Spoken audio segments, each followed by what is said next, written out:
ఓ company పెట్టి ప్రజలకు మంచి చేయాలని చూస్తే ఇలా సత్య ప్రచారాలు చేయటం సిగ్గుచేటు. టెస్టింగ్ కి ఎక్స్పోర్ట్ చేసింది 19,600 టన్నులు మాత్రమే. ఇలా నాపై అసత్య ప్రచారాలు చేసిన వారిని ఆ భగవంతుడే చూసుకుంటాడు. నాకున్న వ్యాపారాలలో ఇదొక లెక్క కాదన్న MP Vemireddy Prabhakar Reddy. Quartz mines పై కొందరు సోగాళ్లు నాపై అసత్య ప్రచారాలు చేస్తున్నారని ఎంపీ వేమిరెడ్డి ప్రభాకర్ రెడ్డి అన్నారు. ఈ సందర్భంగా ఆయన తన నివాసంలో విలేకరుల సమావేశం నిర్వహించి మీడియాతో మాట్లాడారు.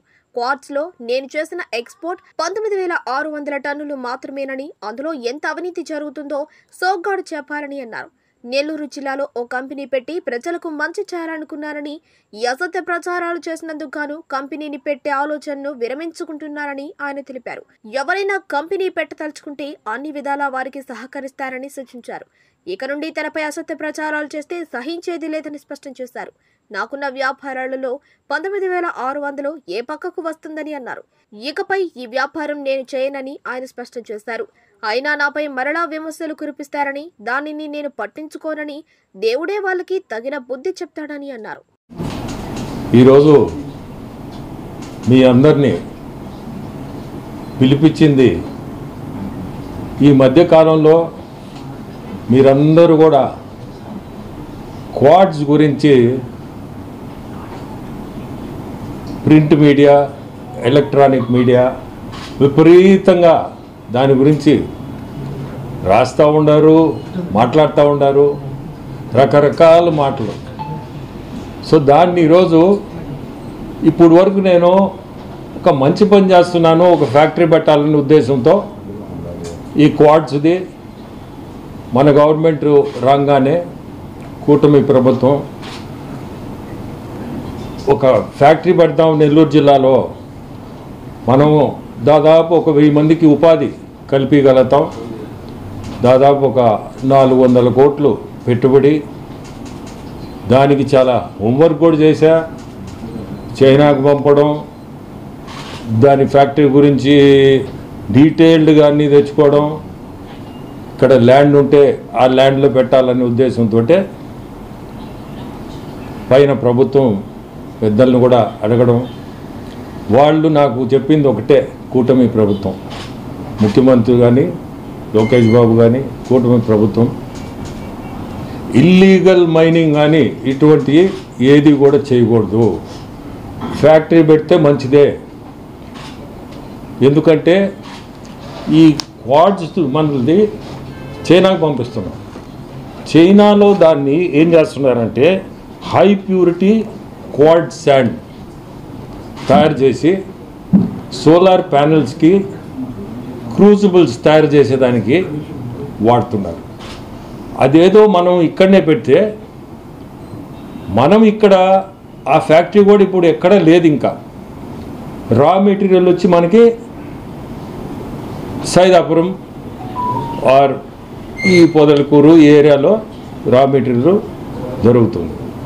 సో మనము కన్వీనియంట్గా వితౌట్ ఎనీ ఇల్లీగల్ యాక్టివిటీస్ చేయాలనే ఉద్దేశంతో హోంవర్క్ చేశాను. పైన పర్మిషన్ తీసుకొని వాళ్ళు కూడా very clear, no illegal mining. ప్రభుత్వం దానికి ఒప్పుకోదు, ఎక్కడ కూడా ఇల్లీగల్ చేస్తే ఒప్పుకునే సమస్య లేదని క్లియర్ ఇన్స్ట్రక్షన్స్. దాన్ని ఫాలో అవుతూ నేను 2 కంపెనీలు పెట్టాను. ఫస్ట్ లక్ష్మి క్వార్ట్జ్ అనేది, దాంట్లో నేనే భాగస్తుడిని.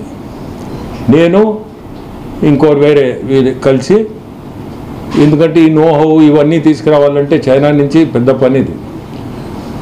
మీకు తెలుసో తెలీదో, మనకి వీసాలు కానీ ఇటువంటి చైనీస్ వీసాలు తెచ్చుకోవాలంటే అక్కడి నుంచి ఆ నోహోకి వాళ్ళు వచ్చి మనకి సహాయం చేయాల్సిందే, మన వల్ల కాదు ఇండియాలో. ఎందుకంటే అక్కడ దాదాపు ఒక 100 ఫ్యాక్టరీలు ఉంటాయి. సో అక్కడి నుంచి మేము ఏదో తంటాలు పడి ఒక టీముని పంపించి స్టడీ చేయించి అంతా చేసి బాగా ఖర్చు పెట్టి అన్నీ చేసాం. చేసి ఇవన్నీ ఏదో ఈ ఫినీ క్వార్ట్జ్ అని ఒకటి, లక్ష్మీ క్వార్ట్జ్ అని 2 కంపెనీలతో స్టార్ట్ చేసాం. అసలు ఈ మధ్యకాలంలో పేపర్లో మీరందరూ కూడా, నేను ఓపిక్గా జిల్లా కదా చేస్తాంలే అంటే ఈ మధ్యకాలంలో ఎక్కువైపోయింది. ఇవన్నిట్ల కంటే బెటర్ మనం ప్రెస్కి అసలు జరిగేది కానీ జరిగింది కానీ మీ అందరికీ తెలియాలనే ఉద్దేశంతో నెల్లూరు జిల్లా ప్రజలందరికీ కూడా తెలియాలి. ఎందుకంటే ప్రజలందరూ కూడా నా గురించి ప్రతి ఒక్కరికి తెలుసు. నాకు ఇటువంటి అవసరం కూడా లేదు ఇటువంటి డబ్బు. ఎందుకంటే నాకుండే వ్యాపారం నాకు చాలు. నేను ప్రజల్లోకి వచ్చింది కూడా సేవ చేయాలని సేవాభావంతో ఈరోజు పాలిటిక్స్కి ఈ మధ్య వచ్చాను. దాని ముందు నుంచే మేము చేసేది సేవాతత్వంతో నేను ముందుకు నడుపుతూ ఉన్నాను. విపిఆర్ ఫౌండేషన్ ఎప్పుడు స్టార్ట్ చేశాను, దాని మీద ఏమేమి చేస్తున్నాను, డిఫరెంట్ యాక్టివిటీస్ నా సొంత డబ్బుతో నేను చేస్తూ ఉంటే దానికి ఎన్నో విమర్శలు. సరే, దాన్ని కూడా విమర్శించుకొని దాని గురించి కూడా నేను పట్టించుకోదలుచుకోలేదు. బట్ ఇది ఈ మధ్యకాలంలో టూ మచ్గా పోతూ ఉంది. దానికని అందరినీ పిలిచి చెప్దామని మేము చెప్పాలంటే ఈ 2 కంపెనీల మీద చేసిందంతా కలిస్తే 19,600 టన్నులు. మీకు కాగితాలతో సహా అన్నీ కూడా సబ్మిట్ చేస్తాం. మొత్తం ఈ 24-25 ప్రభుత్వం వచ్చిన కాడి నుంచి చూస్తే చెన్నై పోర్ట్ నుంచి ఎక్స్పోర్ట్ అయిన మొత్తం క్వాడ్స్ 1,60,000 టన్నులు. దాంట్లో మేము చేసింది 19,689 టన్నులు. కాగితంతో సహా అన్ని పోర్ట్ నుంచి తీసుకొచ్చింది ఇదంతా డీటెయిల్స్. సేమ్ థింగ్ ఇన్ని మాటలు మాట్లాడుతూ ఉన్నారు. దోసుకున్నా ఏంది దోసుకునేదని. 19,000 టన్నుతో ఏంది? నా టర్న్ ఓవర్ ఎంత? నా సొంత వర్కులు నేను చేసేది ఏంది? ఇంత చేసింది 19,000 టన్నులు. 23-24 కానీ చూశారంటే దాదాపు 9,67,000 టన్నులు ఎక్స్పోర్ట్ చేసి ఉంటారు. ఎవరు? సోకాల్ నన్ను విమర్శించేవాడు. రేపు మళ్ళీ విమర్శిస్తారు, నో ప్రాబ్లం. ఎందుకంటే వాళ్ళ కర్మకి వాళ్ళు పోతారు. అది భగవంతుడు చూసుకుంటాడు. ఇంకా నేను దీనికి సమాధానం కూడా ఇంకా చెప్పదలుచుకోలేదు, ఎందుకంటే అవసరం లేదు. ఈరోజు కూడా క్లారిటీ ఎందుకు ఇస్తున్నా అంటే నేనుగా ఇది ఈ 2 కంపెనీలు కానీ ఈ క్వాడ్ సంబంధించి మొత్తం క్లోజ్ చేసుకుంటున్నాను. నాకు అవసరం లేదు ఇది. ఎందుకంటే నేనేదో జిల్లాలో మంచి చేయాలని వచ్చాను. ఈ మాటలు పడి నాకు అవసరం లేని మాటలు పడుతున్నా. నేనేదో కోట్లు 100 కోట్లు 1000 కోట్లు దోసుకుంటున్నా అని. 19,000 టన్నులు కూడా ఎందుకు చేసామంటే అది కూడా చెప్పాలి మీకు.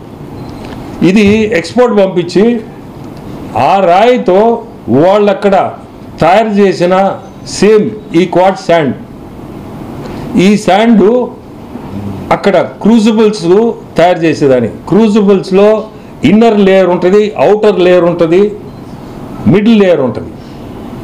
మనది ఈ శాండ్ తీసుకుపోయి మేము అక్కడ టెస్టింగ్ అని ఇది ఇన్నర్కి పనికి వస్తుందా, అవుటర్కి పనికి వస్తుందా, లేకపోతే మిడిల్కి పనికి వస్తుందా, 3 లేయర్స్ అది క్రూసిబుల్స్ తయారు చేసేది. దాన్ని టెస్టింగ్గా ఈ స్టోన్ పంపించాం ఇంటి నుంచి. ప్రతిదీ కూడా సబ్జెక్ట్ ఏంటంటే ఫ్యాక్టరీ పెట్టాలనే ఉద్దేశంతోనే ఇవన్నీ టెస్ట్ చేసి 19,000 టన్నుతో ఎన్ని కోట్లు సంపాదిస్తారు? నేను ఎన్ని కోట్లు సంపాదిస్తాను? నా సొంత టర్న్ ఓవర్ ఎంత?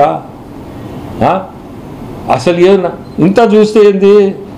దాదాపు 96 కంపెనీలు ఎక్స్పోర్ట్ చేస్తుంది. ఏదిసేపు లక్ష్మీ క్వాడ్స్ ఫిన్ క్వాడ్స్ అని మాట్లాడుతూ ఉండదు. ఇక్కడ చూస్తే 96 కంపెనీలు 1,60,000 టన్నులు పంపించున్నారు ఈ ఇయర్ అంతా. లాస్ట్ ఇయర్ చూస్తే నేను చెప్పాను కదా 9,60,000 టన్నులు. మొత్తం మీకు ఒరిజినల్ డాక్యుమెంట్స్ అన్నీ ఇస్తాం, మీరందరూ కూడా చూడాలా. ఎందుకంటే ఇది మరీ ఎక్స్ట్రీమ్స్కి వెళ్ళిపోయింది. సో ఈరోజు ఈ ప్రెస్ మీట్ పెట్టిందే నేనుగా ఈ క్వాడ్స్ అనేది చేయదలుచుకోలేదు. కానీ ఎవరైనా మంచి మనసు చేసుకొని మన జిల్లా కానీ రాష్ట్రంలో ఎవరైనా కానీ ఈ ఫ్యాక్టరీ పెట్టండి. మంచి ఫ్యాక్టరీ, ఇది చాలా మంచిది, ఫ్యూచర్ ఉన్న ఫ్యాక్టరీ. మనకు ఉండే రా మెటీరియల్ ఇక్కడనే ఉంది. దీన్ని నేను మానేశానని చెప్పి ఇక్కడ సైలెంట్ కావచ్చు, లేకపోతే ఇంకా కూడా మాట్లాడవచ్చు. కానీ పబ్లిక్ చెప్తుండా ఎవరో ఒకరు దీన్ని ఇంట్రెస్ట్ తీసుకొని దానికి కావాల్సిన కావాల్సింటే నేను చేయగలుగుతాను. ఎందుకంటే మేము చాలా హోంవర్క్ చేసి ఉన్నాం, విమర్శ చేయగలుగుతున్నారు. ఏంటంటే వాడు దోసుకోబోయారు వాళ్ళు 9,67,000 టన్నులు ఒక ఇయర్లో 1 ఇయర్లో. మార్కెట్ టోటల్ క్లోజ్ అయిపోయింది చైనాలో చెప్పాలంటే. అటువంటి మార్కెట్ని చెడగొట్టి నా మీద విపరీతంగా బురద చల్లడం. ఏది ఓపిక పట్టా ఏంటంటే మనం పెట్టాలా చేయాలా, మన జిల్లాలో చేయాలా, మన జిల్లాలో ఉపాధి కల్పిస్తామని. ఇది కాకపోతే ఇంకోటి చేస్తాం, ఏముంది ఇంకో ఫ్యాక్టరీ పెడతాం. ఇది ఒకటే కాదు కదా, ఏది ఇంకోటి చేస్తా. దాంట్లో ఏం మాట్లాడతారు? ఎందుకు లేదు? టార్గెట్ చేసింది వీపీఆర్ని, దీన్ని ఫ్యాక్టరీ కాదు, టార్గెట్ వీపీఆర్. ఇది ఇక్కడ ఏమవుతుందంటే వీపీఆర్ టార్గెట్ చేయాలని చేస్తున్నారే కానీ ఫ్యాక్టరీ ఇంకోటి వచ్చి పెడతారు, ఖచ్చితంగా పెడతారు. మంచి ఇప్పుడు ఇండోసోలే పెడతాడు, ఎవరో బల్లా ఇండోసోలే పెడతాడు. చూడండి నేను చెప్తున్నా, ఇండోసోల్ అతనే పెడతాడు ఇదే ఫ్యాక్టరీ. పెట్టకపోతే ఇప్పుడు అడగండి. ఎందుకంటే వాళ్ళకు కూడా అవసరం. ఇది ఫ్యాక్టరీ పెట్టుకున్నారంటే ఇంకా ఈజీ కదా. ఇదే క్వార్జ్ విషయంలో మాజీ మంత్రి అనిల్ కుమార్ యాదవ్ పదే వేమిరెడ్డి ఈ యొక్క 10 నెలల్లో దాదాపు కోట్ల రూపాయలు సంపాదించారంటారు, మీరేమంటారు? ఇప్పుడు మీరు విన్నారా? 19,000 టన్నులు, 1,60,000 టన్నులు మొత్తం సంవత్సరం అంతా. ఎన్నైనా విమర్శించుకొని వాళ్ళ కర్మ భగవంతుడు చూసుకుంటాడు. ఇంకా దీని గురించి ఇంకా నేనుగా సమాధానం చెప్పను. ఎన్నో ఎవరన్నా మాట్లాడినా వాళ్ళ కర్మ అనుకుంటారు, భగవంతుడు దానికి రిప్లై ఇస్తాడు.